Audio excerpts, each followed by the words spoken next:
Okay.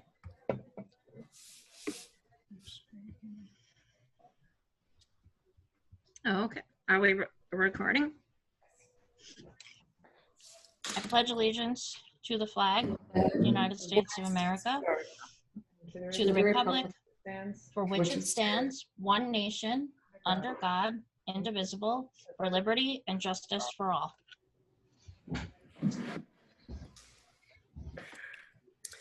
Okay, Susan Seltzer, Here? Thomas O'Brien, Here.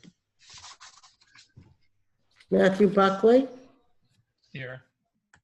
Michelle Kaiser, Here. Quan Lee, Here. Barbara McInerney, Here. and Aaron Nowak. Here. Thank you very much. May I have a motion to review and approve the board agenda? Motion, please. Motion. Second, Second. Yukon, second. Okay, all in favor of approving the agenda as written? Aye. Aye. Aye. Opposed? Motion passes 7-0.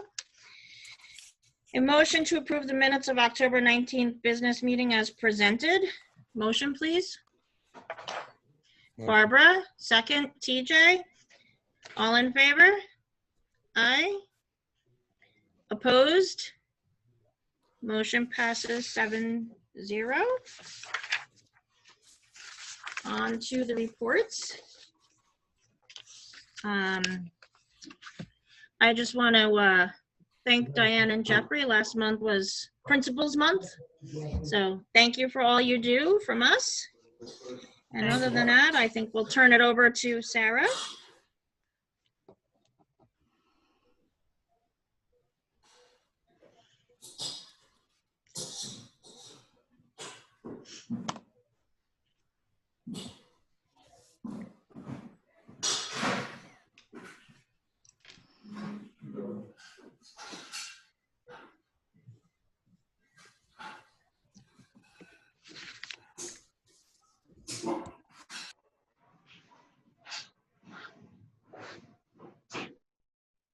Thank you for the opportunity to speak this evening. Just wanted to give everybody an update on the school district during COVID. We've had a total of 6 cases to date in district. That accounts to about approximately 1% of our total population. Consisted of 2 elementary school students and 1 middle school student, 2 middle school teachers, and 1 middle school staff member. In terms of quarantining students, we have quarantined all total 2 middle school classes, 1 middle school grade level, and then 2 elementary school classrooms. Staff that have been quarantined, we've had 2 transportation staff for a total of 15 days, 9 teachers for a total of 65 days. 33 of those days, someone was able to work remotely, and 32 days they were not able to work remotely. And 6 staff members for a total of 53 days, which is 5.5 days they were able to work remotely, and 47.5 days not able to work remotely. The number of cases of COVID are rising all around us. The regional rates are going up. There was a 6.1% positive rate yesterday, and the 7-day average is currently up to 4%. What I can tell you in terms of school districts, and this is echoed every time I talk to superintendents, the districts are struggling to stay open, not because of actual positive cases. We have actually found very few cases in the schools, particularly at the elementary and middle school level. But it's really the quarantining, because for every 1 case, you're quarantining a lot of people. And as numbers go up, people are quarantined from outside. So for all of those days where I just mentioned, where we had quarantine staff, where they did not work remotely, all of those days are days that we have to have substitutes in for. And substitutes, we've had some we have some really dedicated substitutes that are working very hard to come in. But, you know, sometimes substitutes get quarantined or they can't come in one day. So on tonight's agenda, you'll see that we have a semi-permanent substitute position up for approval.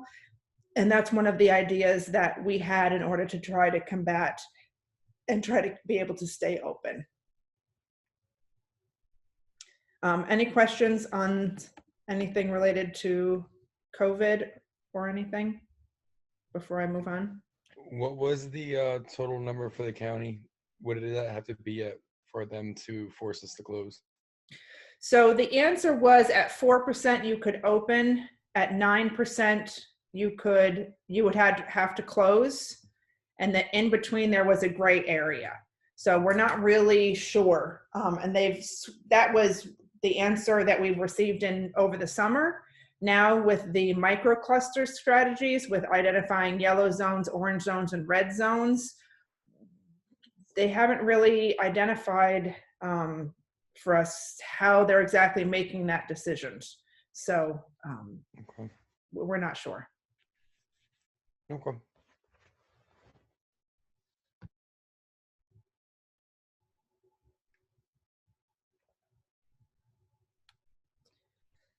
In terms of athletics, there's not a whole lot new. There have been a couple of meetings, but not a whole lot. Nothing has really changed. And the further guidance that was supposed to come out from the state within the first 2 weeks of November has not come out yet. So our winter sports, basketball and cheerleading, are both considered high-risk sports and are not allowed to have games. Individual skill conditioning is allowed, weightlifting practices allowed. However, for the most part, this is really happening at the high school levels, not at the modified level.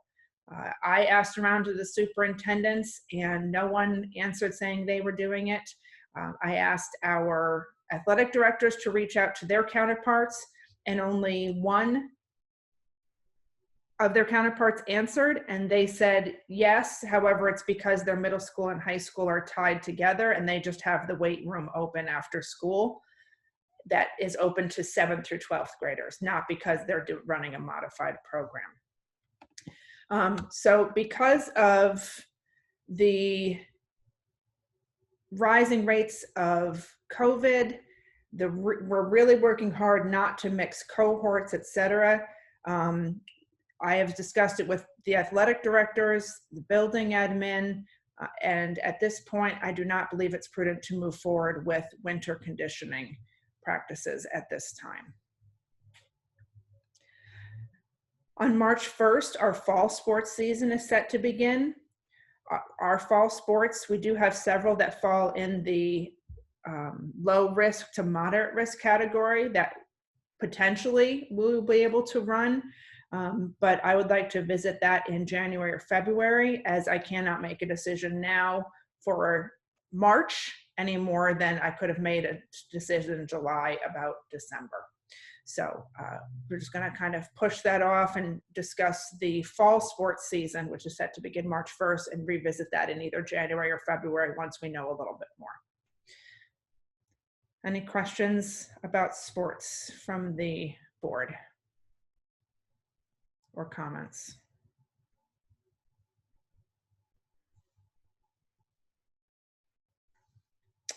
Okay. Principal's reports. Diane Connolly is back, our elementary school principal. I'll bet she is super excited. So Diane, go ahead and share your principal's report. Great to see everyone and good evening. So recent, it's been a while since I've done one of these. Recent happenings at the elementary school include our week-long collaboration with the Greenwood Lake Coalition for the National Red Ribbon Week. At the kindergarten through 3rd grade level, we chose to focus our daily messages on the idea of students making healthy choices, which we hope will translate with the future lessons from our middle school team into students not choosing to take drugs as adolescents. We connected our messages to daily dress-up themes to help students remember each day's focus, and also just because it is so much fun for our little ones. The week culminated with our Say Boo to Unhealthy Habits, and it was the Halloween costume event, which of course was a big hit. We were sad that we were not able to host our usual community parade, but classroom teachers worked wonders to arrange virtual parades that parents and relatives across the country were able to connect to and watch from their homes. And our outstanding food services team provided clever themed party snacks for parents to contribute. So everyone felt connected. And speaking of fun, if we can't go to a whole school assembly, then the whole school assembly will come to us. Our popular monthly PBIS kickoff assemblies were put on hold at the beginning of this year, but our team has created a virtual event complete with a digital spinning prize wheel to help recognize students who are doing an outstanding job of demonstrating our character trait of the month. So we persevere at the elementary school with our favorite events. Thank you very much, Diane. Jeffrey? Yes, so we, this year, similar to as Diane explained, we were not able to have our usual festivities for Pink Out Day and Halloween. And then that's the period of time that also dovetail with Red Ribbon Week, which we did as well in terms of working towards moving towards a more healthy behaviors.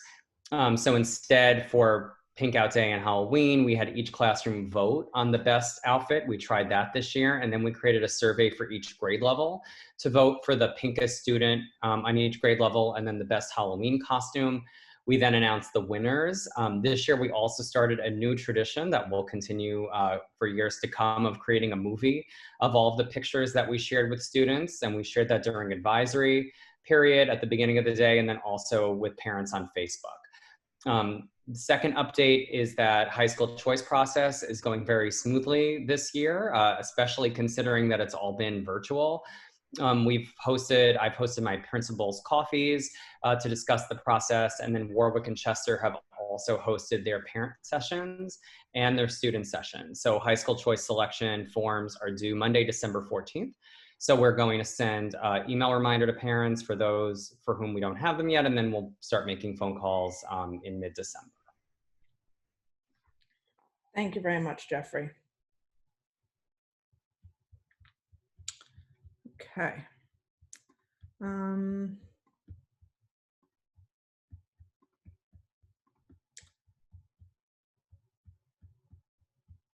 At this time, I would like to invite Mr. Alan Mulnickle and,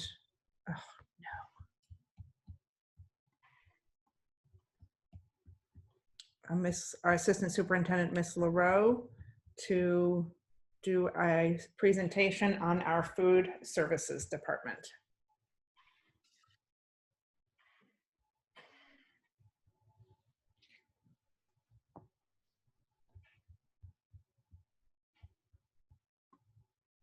Ann and Alan, are you there? Yes. Do you have the presentation or do you want me to bring it up?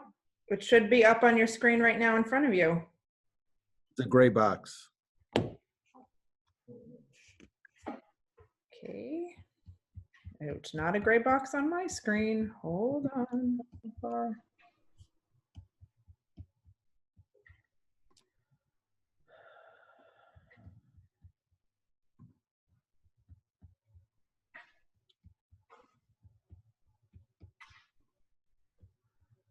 How about now?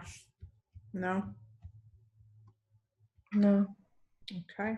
Hold on.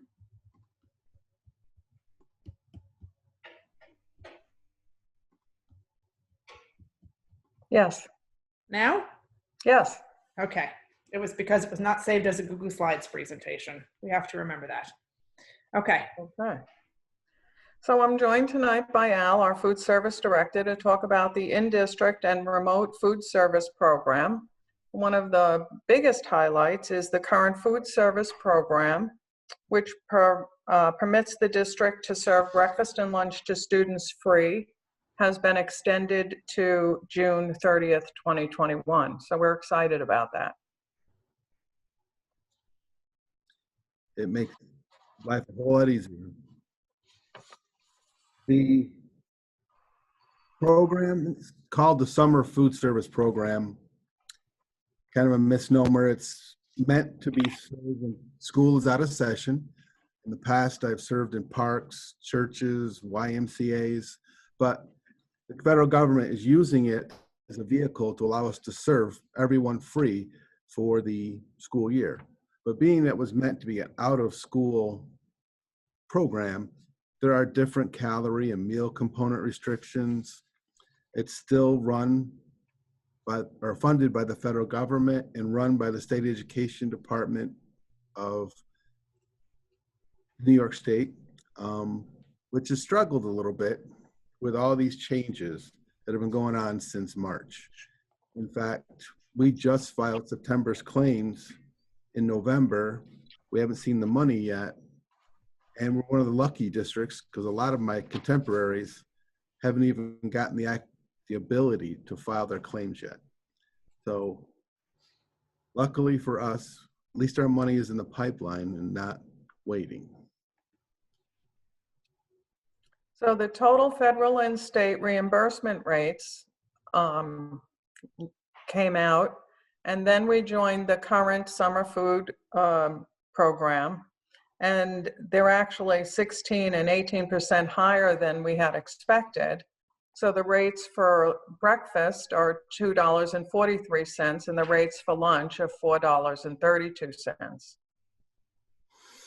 So that's a significant increase. The in-district meal service program participation rate has been increasing over the 2 months. We designed the remote food service program to mirror the in-district menu. There was a learning curve. It was quite a challenge as we worked to best serve the remote food service families. At this time, we've worked out many of the issues and have a more seamless operation, including accommodating for student dietary needs.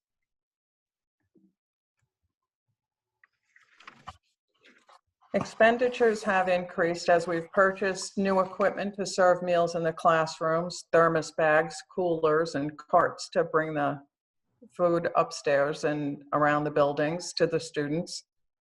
Food and supply purchases have increased to both serve the in-district and remote students, assorted food containers to individually wrap food items, and new takeout containers, mostly recyclable. And compostable, correct? Yes. Mostly, not the aluminum, but mostly.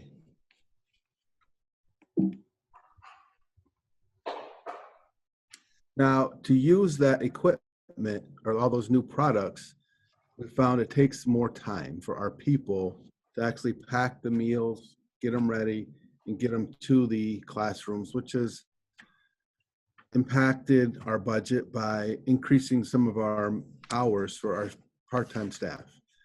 It's not been able to get around it. It's pretty equal in both buildings, but it does take more time to serve in this method in the classrooms and moving it about the buildings.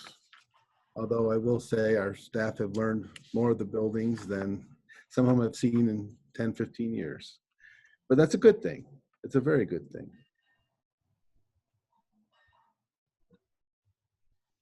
Now, currently, this report shows we're spending more than we're bringing in revenue. I expect that to continue, but we are spending more. A lot of those costs were upfront costs, particularly in September and October. Is that correct? And we expect that to maybe go down a little bit?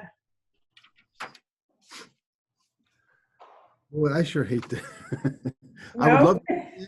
It depends on the number of meals we serve. Never forget, and I'm going through this in Goshen right now, they just closed me for 2 weeks or a week. And so suddenly my revenue is down to zero. We never know what's going to happen. So it's hard to predict that. If all things being considered, if we keep on this rate, it could go down a little, but things can happen. In this environment, it's really, really hard to predict. And everything is individually wrapped. It's not in a serving line where, you know, we're putting foodstuffs on a tray. Everything's individually wrapped. And we've gone from a Yes. 5-cent tray to a 50 to 60-cent box. It's considerably different. More expensive. TJ, I How see you much- have your hand raised. Yeah, how much, if you can go back to the slide of how much we normally charge for lunch, if possible. There was not a slide on what we charge. It was the reimbursement That was the rate. reimbursement rates. But the federal and state governments pay us for each meal. Okay, so we're getting about 70 cents more per meal now than what we normally do. Am I seeing that correctly? Yes. Yes. So if we're getting that much more back per meal, how are we at such a high expense for us? The factors involved, we were going to go into a little bit more, but food costs have gone up. The things we're buying were going up. Those little takeout containers, when we go from a 5-cent styrofoam tray to a 30 to 50-cent box, you've eaten your 70 cents up in almost no time at all. It's not more efficient to serve in this manner in the classrooms. The most efficient way is for the child to come to us, we serve them in the line, and they do a lot of the work themselves, either helping themselves on the line or different things. Now, my staff is doing all of that. They're packing everything, they're deciding everything, they're giving every child everything. Where in the So old, that expense includes the increase in hours that are needed to, yes, it does. okay. I thought that was just solely food. Okay. That's okay. It's not that easy. Yeah. I don't. Sue, did you have a question? Oh, I didn't, I'm sorry. No, it's okay. TJ asked it. Thank you. I only can, just in case anybody speaks, I can only, because my screen is the presentation, I can only see about 4 people. So if you raise your hand or want to speak, you just kind of have to speak up. All right, go ahead, Ann and Al, I'm sorry. So the current trends in service, orders overall are increasing over the course of the year. You can see those orange breakfast spikes are primarily, as Ms. Connolly had mentioned, would happen. Elementary students see other people eating breakfast and they want it too. So our breakfast down at the elementary school is rocking. Our lunch service continues to rise, and you can see there the chart from for our remote food service program is remaining from one quarter to the other about the same.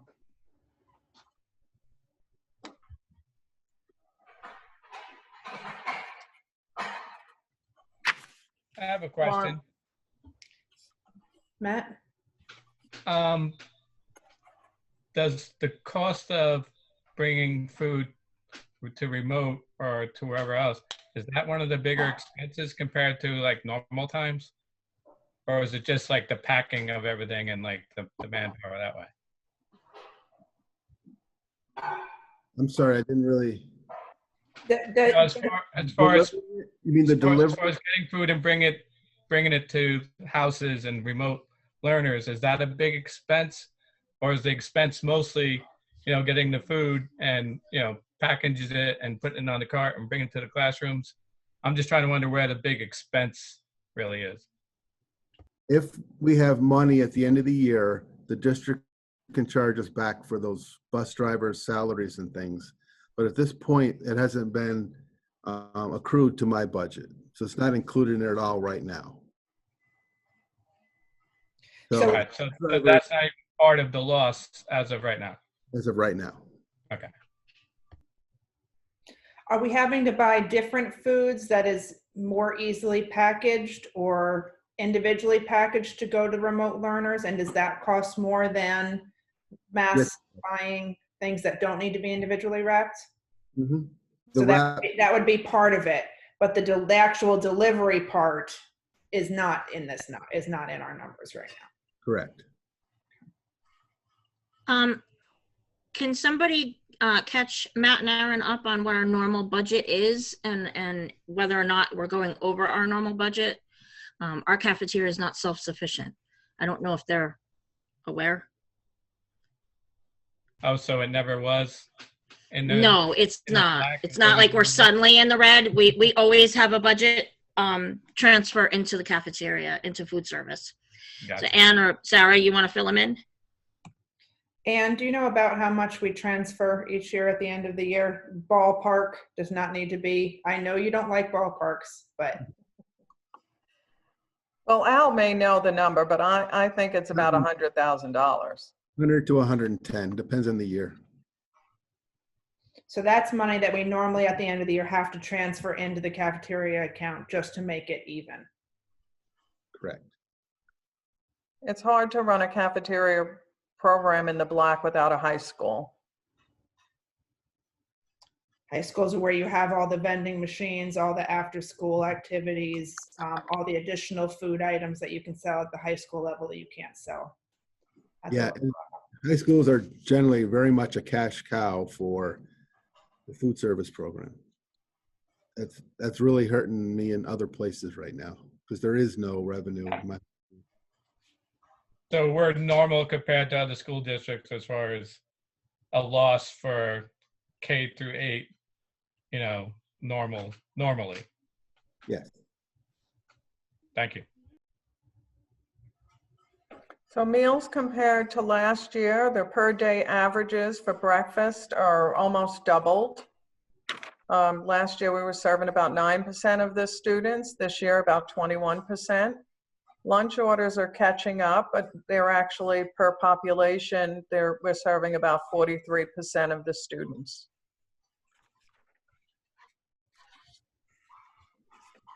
Now, we have been working on improving our program every day, every meal. We've adapted to new environments. We've been expanding our menu. We've increased the things we're offering to students, but we're limited sometimes in our space and our ability to serve those meals. Remote meals take up a huge amount of space. The new products take a whole lot of space. Our middle school kitchen is very, very crowded. We've moved parts of our storage for the elementary school into the cafeteria. We're struggling with that a little bit. We've been working with the student ordering form, and that's getting better, but there are still little kinks in there. Remote meals, it's taken time to really build our process, and we've learned a lot from it. And the Monday delay does hurt our breakfast program. You just saw the numbers to where it was one of our better revenue generators, and now we lose 20% of our breakfasts. But that's what we have to deal with. On Mondays, Al, you also, one of the questions that I've had that I've answered based on my ability to talk to you directly is that on Mondays, we've had some parents notice that it's always a cold cut sandwich. Mm-hmm. Can you speak a little bit to that and why that is? And that's kind of one of the things that we knew we had to address, and we solved it with the cold cut sandwich. But if you can speak to that a little bit, because I know that's a question that parents have. The original concept was the meals, since it was a half day for the students, the meals would be in the rooms waiting for them as the children got to school. That changed a little bit a couple of weeks into the school year, but it's still the basic concept is they want the meals almost there for the children as they come to school so that they have the most contact time on task for the students in a half a day. And it's the turnaround time, correct? Students come in, get their meal, and it's getting it made and quickly up into their rooms on Mondays. Correct. Right. And preparing a hot meal, not knowing how much to order would be difficult on a Monday. We'd probably throw away more than we should. Yes. If we went with a hot meal. Right. And we try not to be wasteful. Really, really try. Yep, no, and you've explained that to me many times, Al, and I appreciate you explaining it here this evening. I just wanted the parents and the board to be able to hear a little bit of the why behind the cold meat sandwiches on Mondays. Okay. So I was so grateful that the board asked for the staff's input. It's a pleasure to see that and get their input. I'm going to let you read that on your own, but it was something, it was an honor to present to you.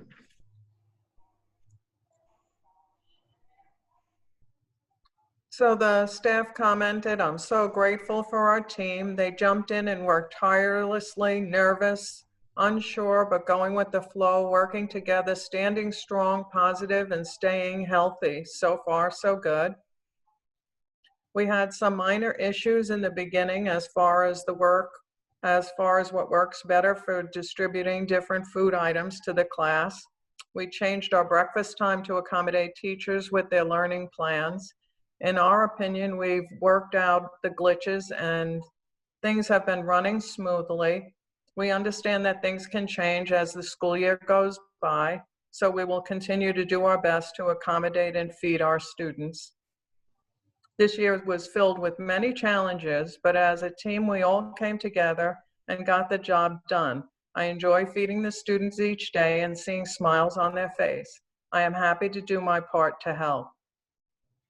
This year has been one filled with many challenges for everyone.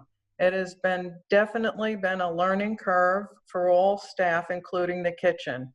That being said, I feel our department has and will continue to do a great job at keeping up with all of these changes. I enjoy being back to work at the school and seeing all the kids' happy faces when we deliver meals.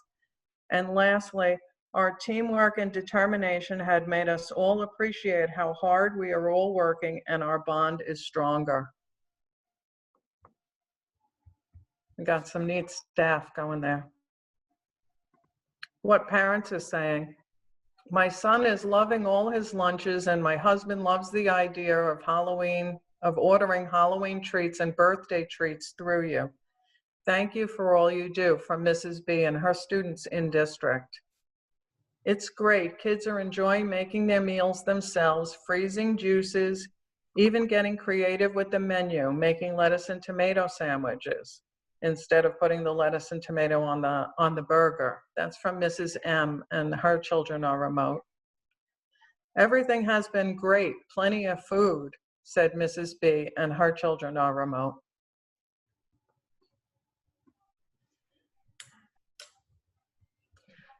Student requests at the elementary school: mac and cheese, grilled cheese, pasta and meatballs, taco bowls, fruit juice blends, egg and cheese wrap, and more cereal choices. At the middle school, mashed potatoes, spicy chicken nuggets, mac and cheese, pancakes, brownies, smoothies, sugar snap peas, fruit salad, and grilled chicken salad.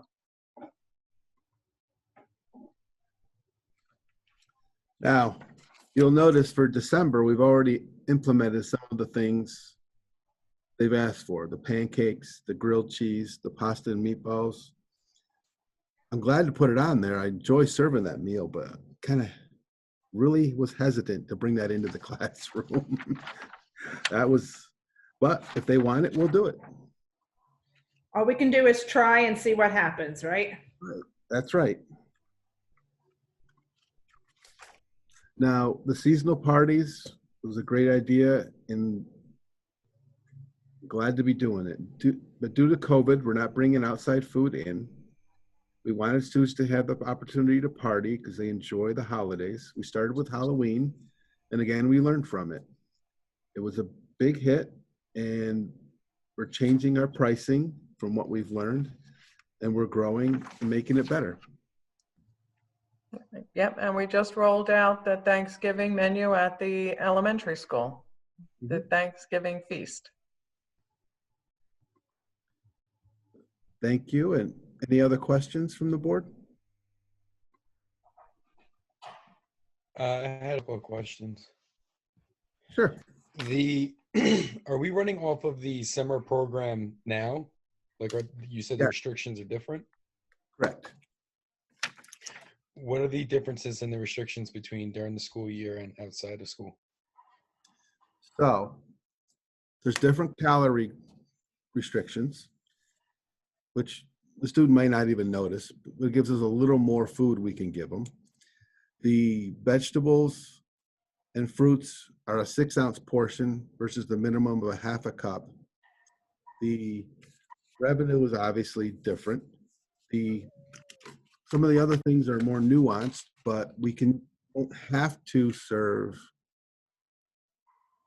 every single vegetable that were required to under the National School Lunch Program. We could, and I don't suggest this, but we could serve French fries every day, but we won't. It's just not what we want to push or advocate for in our program. But technically, you could.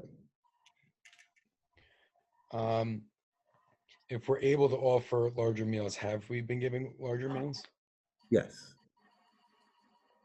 Okay. And then my last question was, if there are kids that are requesting seconds, is that a possibility with them, with the meals being delivered to the classrooms? Are they able to get more food if they request?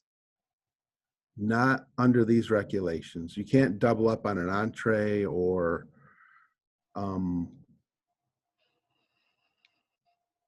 if that's what you're asking about, particularly no, that would exceed the calories, even the larger portions that were allowed. Well, kids are allowed to go up and buy seconds if they choose, right? They used During to. the normal school year? Yeah. And part of that Are they able? How would we craft the form and how would we know what was going to which child? And it would have to be pre-ordered. Mm-hmm. Okay. Because my only concern is there are some kids that the only time they eat are when they're in school. So, they normally load up during lunch and, they might have something small at home if they have something. So I just wanted to see if we were still able to accommodate those students. We haven't figured out a good way yet. We have not, I'll admit it. Okay. Seconds. We can look into it though and get back with you. Mm-hmm. Okay. We also don't think- have, the shared table isn't possible. So in the past, when kids didn't finish their foods and if they didn't want their apple or they didn't want their fruit cup, they would put it on a table and other kids could go get it. And we can't do that now because we can't have the shared food. So there's a lot of things that we can't do in this environment that we would do in a typical environment. Also, am I correct, Al, in saying that in order to go up and get seconds, they would have had to pay for that in the past? So it would have been kids that had the money in order to be able to purchase those additional items. But I feel very confident in saying that if we have snacks and things in a lot of the classrooms, and if kids say they're hungry, we have ways to give them snacks. It may not be through Al's program, but there are other ways that we have to get food to kids if they indicate that they're hungry. And if you know of someone, recommend they start with breakfast. Pick up the breakfast. A lot of it could be kept till later in the day. Get that second meal from every day. Okay. Awesome. Thank you to I all have the a kitchen workers question. and all you guys. Yes, thank you to everybody. How is not having them be able to access the snacks impacting our budget, our ice cream and snack purchasing? Is it a big hit to our? I mean, it's a favorite thing of kids, but is it a big hit? It's a big hit. Like are we missing it on the budget? Yeah, about 6 to 8% of my budget is from selling stuff. And when you count every single penny, when I do bids, I'm checking items down to the 100th of a cent to find the right items for us to sell and do. So I count every penny. 8% doesn't sound like a lot, but it's a lot to me. Right. Is there going to be a way to maybe move a snack menu on, like, to add in the future? Is that a possibility? We've thought Or do about it. we, would it work? We have thought about it. We've been pondering it. And That's like the big so- brainstorm. Mhm. It is. It is. And how does the child who doesn't have money feel? How are we going to get money on everyone's account? Oh, I agree with equity. I do. Definitely. I know the teachers have some other snacks available and stuff. I was just wondering because I know that was a big moneymaker. Yep. So that's missing from the budget. So I would imagine that will hurt come the end of the year. It will. Are kids able to order 2 lunches if they wanted to? Like I know in the past, some kids do normally buy 2. Some of the older kids, the sports kids, different. That's one of the, no, right now, we don't have any method to communicate that to the staff, and they would have to order it first thing in the morning. So no, we have not figured out a good method to do that. Okay, thank you. When they order in the morning, is there a possibility to put down double or check a box or something for them to state that they're going to order a double? Is the issue paying for it or ordering it? I'm just curious where it is. I know some kids, the older kids would eat 10 chicken nuggets, not whatever the serving is, 5 or whatever. But I was just curious. So- I don't care. It's the day-to-day stuff. You guys handle it. Well, the very beginning of the But I'm year, curious. we didn't want to handle money. We weren't too sure in the beginning of this whole process whether money even carried the COVID virus. We weren't sure. My school box is not heavily used in this district. So we were trying to control all those methods and points of contact for cross-contamination. So we were trying to limit that at first. And that's still, again, we get back to how do we communicate it and how do we manage it going up and down the classrooms, to the classrooms. We haven't given up, but we're still pondering. You guys have done a great job so far. So I'm sure you'll keep brainstorming those things. And, thank you so much for the report. I appreciate it. Thank you. Yeah, thank you guys. I've talked to a teacher I know from the Bronx, and those kids get a card that says meat, vegetarian, and peanut butter and jelly. So you guys are going well above everything here. Thank you much. Say thank you to your staff, and you guys are doing a great job. Thanks.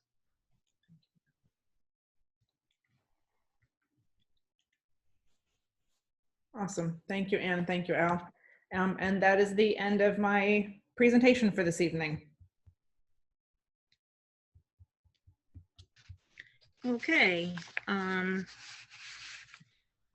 The district liaisons, I checked with them. There wasn't anything. Matt, did you have anything to report? We were good. We're good.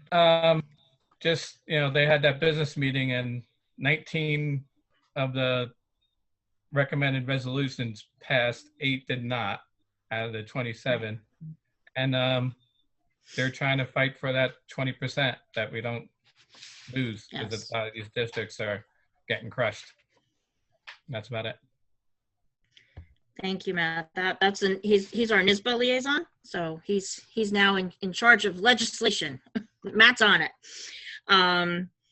OXPA is me. So last month's meeting, we went over the business meeting for NISBA, and then they also did a presentation on keeping our data and our network safe. It was very interesting, and it made you think of some things because the premise of it was while everybody's busy with COVID, perhaps our network is vulnerable, or any other school district. So it was just a reminder when we're all involved in COVID to remember the other things. We are very fortunate to have Mike Lepresti on it, so I don't think we worry as much. And that moves into the facilities report. Sarah, do you have a slide? Yep.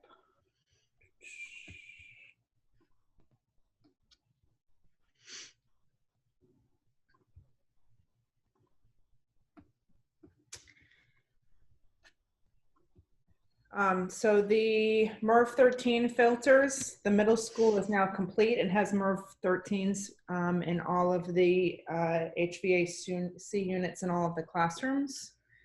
The elementary school trained, the company that we have working on our systems are still waiting on the delivery of the MERV filters for them, but they've been told that they are on the way or nearly on the way. And in the meantime, at the elementary school, we continue to have the increased fresh air per the engineer and the HVAC recommendations. There are several change orders on tonight's agenda related to the construction project that were discovered conditions or things that we requested or omissions from the plans. We did order 2 large storage containers, and they are placed in the corner of the parking lot at the middle school. They are being filled now with the furniture that we are not using this year. That storage had been in the gymnasiums, and they are being emptied, so we'll be able to use our full gymnasiums. We've only been able to use half so far. The middle school water testing, we're still working through that situation. We had the filter replaced this summer, and when the water got tested afterwards, they found some VOCs. And so we got that first round back, waited a couple of weeks, flushed the water, had a second round, the rates were decreasing. So we just did a third round, and we've been flushing water every day to try and help with that. So we're expecting the results from our third round of water testing back this Thursday. Is the water running clear? Like, can you see anything in it? I'm just curious. I don't have kids there. I don't Does see it look the same? Rob, I haven't seen the flushing of the water though. Rob?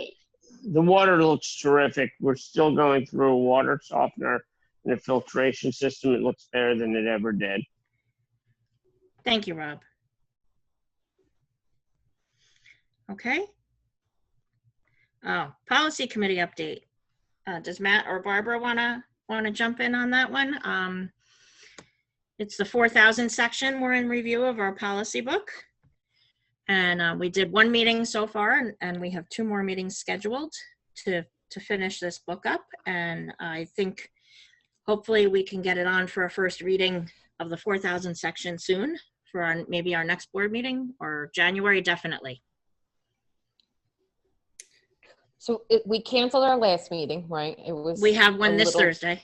Right, this week we have one coming, and it's the big one, right? Now that Amy's back? Yes. Right. I think so. So, yeah. So that's all I have to say. Yay.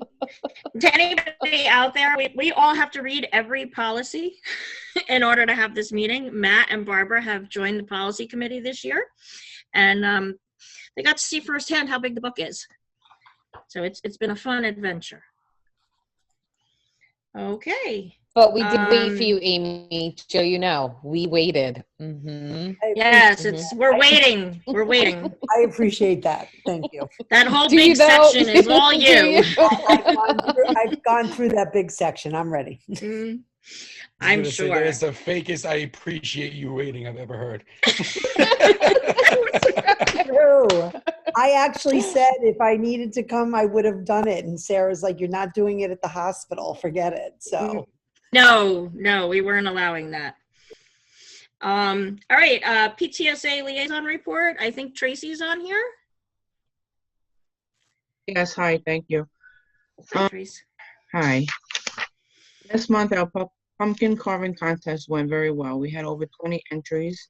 1 winner was chosen from each school, and they both received $25 Amazon gift cards. We are in the process of our holiday shopping online fundraiser. It will end on December 11th. Flyers were sent home with students and also posted to class Facebook pages as well as our PTSA Facebook page. We currently have a membership blitz and basket raffle going on. Anyone who has joined the PTSA from September 2020 to November 23rd, 2020 will be entered to win a thankful basket. The PTSA has currently sold 175 masks. For anyone who wants to order masks, they will be available for purchase with our Spiritware orders. Our vendor for Spiritware could not guarantee a delivery in time for Christmas, so we will wait until after the Thanksgiving break to send out order forms. And lastly, look out for information for our virtual gingerbread contest coming in December. Thank you. Thanks, Tracy. The Village of Greenwood Lake Liaison Report. Since the meetings are at the same time on the same day every month now, Kathleen and I trade information. So the only thing Kathleen would like to let everybody know is the tree lighting and holiday festival is on Saturday, December 5th. It starts at 1 p.m. and the actual tree lighting is at dusk. And the OU BOCES board member report, I don't think Bill is on here, so we will skip it for this month. Does any board member have anything they would like to say before we move on to the agenda? We're good.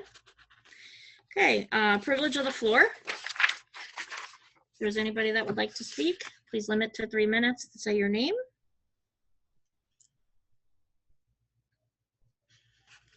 Okay, moving right along.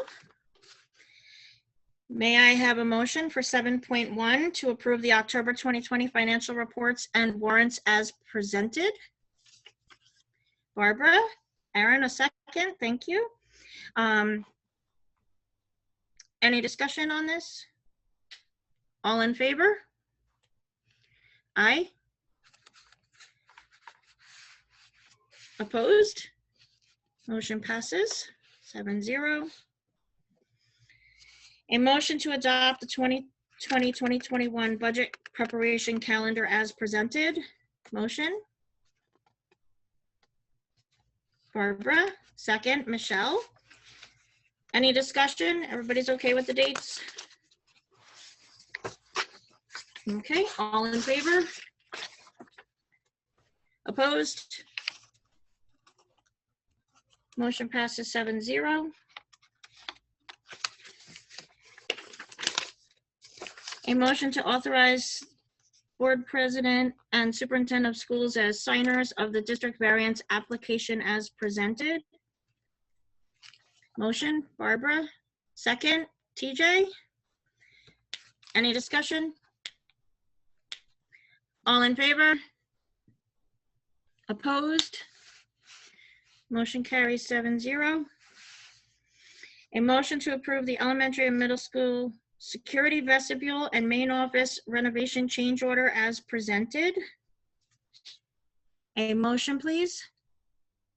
TJ? A second? Yuquan?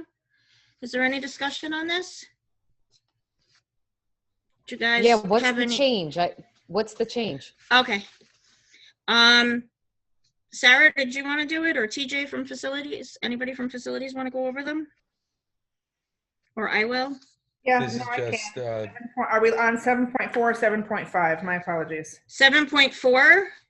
All right, so 7.4 on when they did the canopy area at the middle school, they discovered, I believe it was limestone underneath. I'd have to pull up my notes to actually know what it was, and they had to cut it away in order to put the new facing on. I think it was limestone and steel. And steel. Elementary classroom 10, the one that they turned 3 rooms into a new classroom space, where the piping was going to go up, they ran into issues where the piping was going to go. So they had to put it in a different location. So that was another discovered condition. And then the door to the new psychologist office was not in the drawings by the architect. So that's what's called an architect's omission.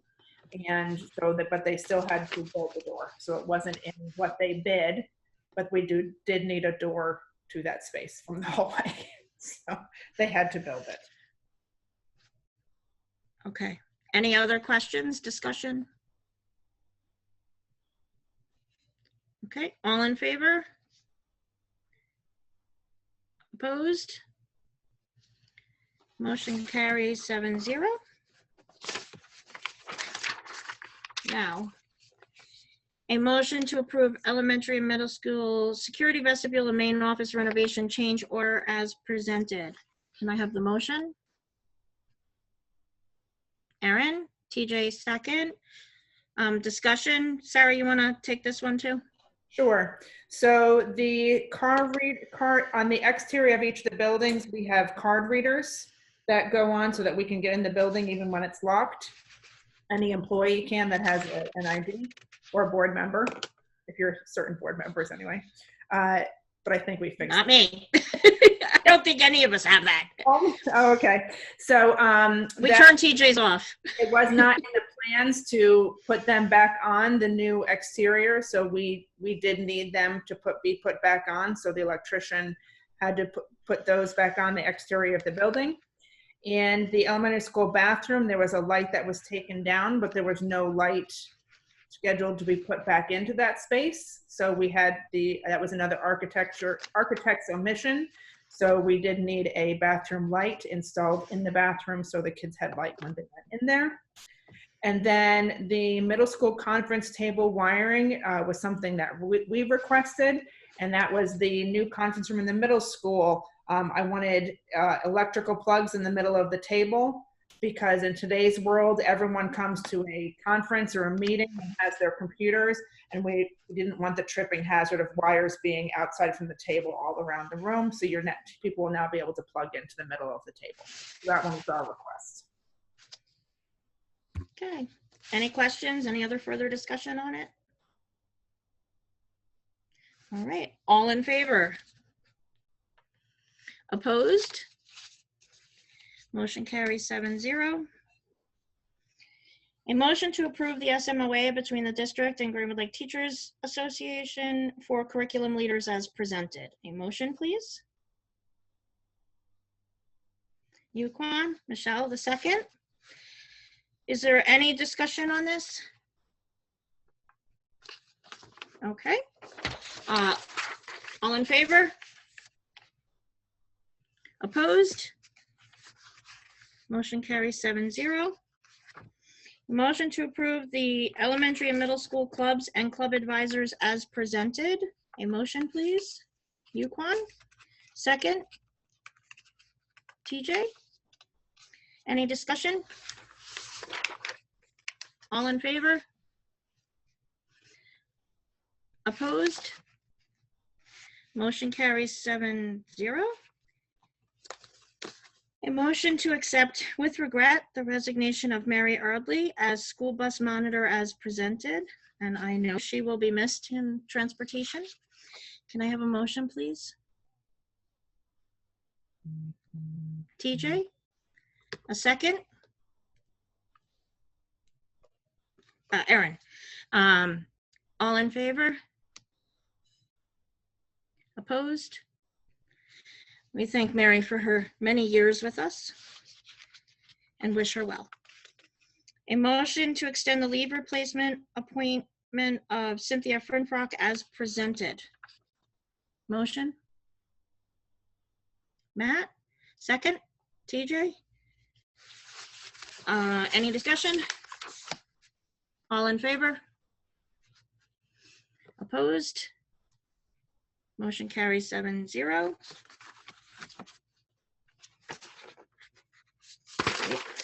On 2 pages.